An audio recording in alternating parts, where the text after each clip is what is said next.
इस बार का बिहार चुनाव न सिर्फ बिहार का बल्कि पूरे देश का टेस्ट था। लेकिन पलायन, बेरोजगारी पर जंगल राज का डर लोगों पर भारी पड़ा। सालों से राज कर रहे नीतीश एक बार फिर मुख्यमंत्री बनने जा रहे हैं। सोशल मीडिया और युवाओं में तेजस्वी का तो क्रेज था, लेकिन इस बार भी सरकार नहीं बना पाए। तो सवाल है साहब कि आखिर एनडीए 20 साल राज करने के बाद भी बिहार चुनाव कैसे जीत गई? क्या तेजस्वी जंगल राज का डर लोगों के अंदर से नहीं निकाल पाए? क्या थे एनडीए के चुनाव जीतने के समीकरण? जानेंगे इन सभी सवालों के जवाब आज के इस वीडियो में। दोस्तों, इस चुनाव में भी नीतीश कुमार और एनडीए ने अपनी सरकार बना ली और इस चुनाव में अलायंस के लिए सबसे महत्वपूर्ण रोल जिसका रहा वो था जंगल राज का नैरेटिव। हर चुनाव की तरह सब नीतीश कुमार और बीजेपी के टॉप लीडरशिप ने 1990 के दशक के लालू राज का जिक्र लगभग अपनी हर रैली में किया। ये वो दौर था जब दिन दहाड़े रही लोगों को जबरन उठा लिया जाता था और शाम 6 बजे के बाद कोई भी घर से बाहर निकलने की हिमाकत नहीं करता था। आम लोग तो छोड़िए, पुलिस भी सेफ महसूस नहीं करती थी। और उस दौर का बार बार जिक्र कर एनडीए ने एक ऐसे डर का माहौल तैयार किया जिसका सीधा असर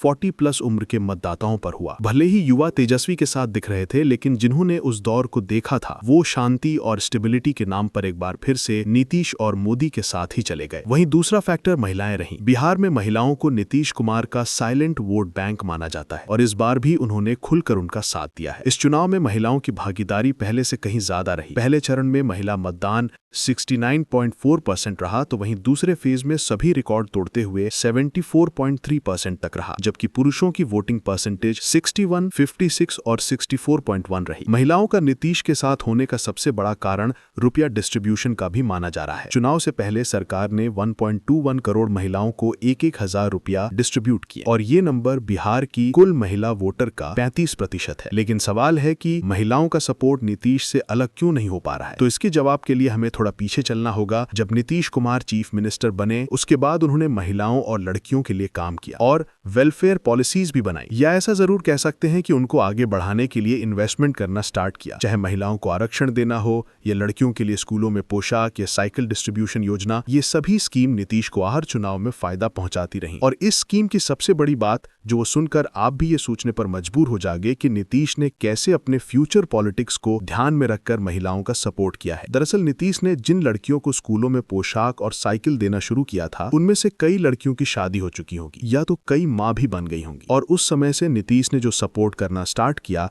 वो अब तक जारी रखा, चाहे महिला रोजगार योजना लाकर फाइनेंशियल सपोर्ट हो या फिर शराबबंदी कर उन्हें घरेलू हिंसा से बचाना। लेकिन क्या यही फैक्टर रहा नीतीश की कुर्सी को बचाने में? जवाब है नहीं। इसके अलावा एक तीसरा फैक्टर रहा नीतीश मोदी की कॉम्बो का भी, जहां मोदी हार्ड हिंदुत्व का चेहरा बनकर लोगों को मोबिलाइज कर दे, वहीं नीतीश के नाम पर लवकुश के अलावा दलित, ईबीसी और पाशमानदा मुसलमानों का वोट एनडीए को भी मिला। मतलब मोदी की धर्म की राजनीति और नीतीश की सोशल इंजीनियरिंग ने एनडीए की सरकार बनवा दी। वहीं अगर चौथे फैक्टर की बात की जाए तो साहब महागठबंधन की आपसी मतभेद भी एनडीए को वॉकओवर दे देते हैं। इनका मतभेद इतना लंबा चला कि ये नॉमिनेट के लास्ट दिन तक सीट डिसाइड ही नहीं कर पाए कि कौन पार्टी किस जगह से है और कितनी सीटों पर चुनाव लड़ेगी। सब अपना अपना सिंबल बिना समझौते के बांटने लगे, जिसका नतीजा ये हुआ कि 9 सीटों पर महागठबंधन की आपस में लड़ाई थी, जिससे इनका वोट डिवाइड हो गया और इसका पूरा फायदा एनडीए को मिला। ज्यादातर सीटों पर एनडीए बाजी मार ले गई। वहीं सीट शेयरिंग से महागठबंधन को दिक्कतें सिर्फ इतनी ही नहीं है, बल्कि इसका असर सभी सीटों पर पड़ा है। सबसे ज्यादा समस्याएं तो लोकल कैंडिडेट्स को झेलनी पड़ी। ना तो उन्हें प्रचार करने का प्रॉपर समय मिल पाया और ना ही स्ट्रैटेजी बनाने का मौका। अब ये दिक्कत तो हुई है, इसके अलावा महागठबंधन को एक और समस्या फेस करनी पड़ी और वो था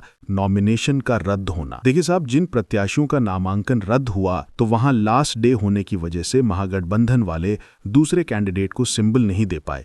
इस वजह से उन्हें डिपेंडेंट कैंडिडेट को सपोर्ट करना पड़ा। इसके अलावा तेजस्वी को सीएम फेस लेट डिक्लेयर करना इनके वोटरों में असमंजस की स्थिति क्रिएट कर देता है, खासकर सीमांचल में। साथ ही कांग्रेस, वीआईपी और लेफ्ट की कमजोर ग्राउंड नेटवर्क भी महागठबंधन के हार का कारण बनी। इतना ही नहीं, इलेक्शन कैंपेन में तेजस्वी यादव का अकेले पड़ जाना भी एक बड़ा कारण था। महागठबंधन की ओर से बाकी के बड़े लीडर्स कैंपेन में उतने एक्टिव नहीं हुए, जिसके कारण तेजस्वी को अकेले एक दिन में 15 से 18 सभा करनी पड़ रही थी। लेकिन इसमें दिक्कत यह भी थी कि कई सभा में वो टाइम भी नहीं दे पा रहे थे। कहीं 5 मिनट तो कहीं 10 मिनट में अपनी बात खत्म करके दूसरी जगह निकल जाते थे। इस वजह से वो जनता से कनेक्ट ही नहीं हो पाए। वहीं प्रधानमंत्री से लेकर गृह मंत्री तक और उनके अलावा कई केंद्रीय मंत्री सभी बिहार में प्रचार करने का पूरा जोर लगा रहे थे। और इस जीत में सिर्फ एनडीए अलायंस के नेताओं का ही साथ नहीं मिला, एक तीसरी पार्टी का भी चुनाव में कंटेस्ट करना नीतीश एंड कंपनी को फायदा पहुंचा देता है, और वो पार्टी थी प्रशांत किशोर की जन स्वराज। देखिए, वैसे तो प्रशांत इसको तीसरे ऑप्शन के रूप में प्रोजेक्ट कर रहे थे, लेकिन इसका असर ग्राउंड पर कुछ खास हुआ नहीं।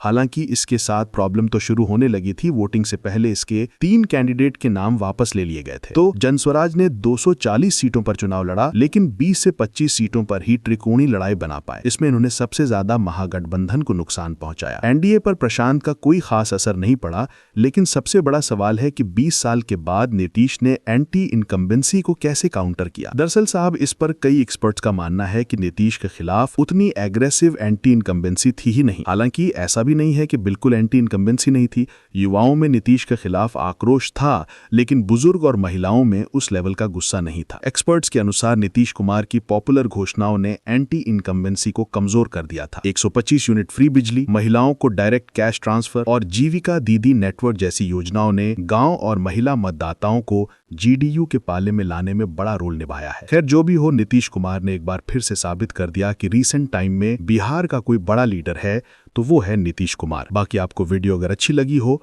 तो लाइक और शेयर जरूर करें।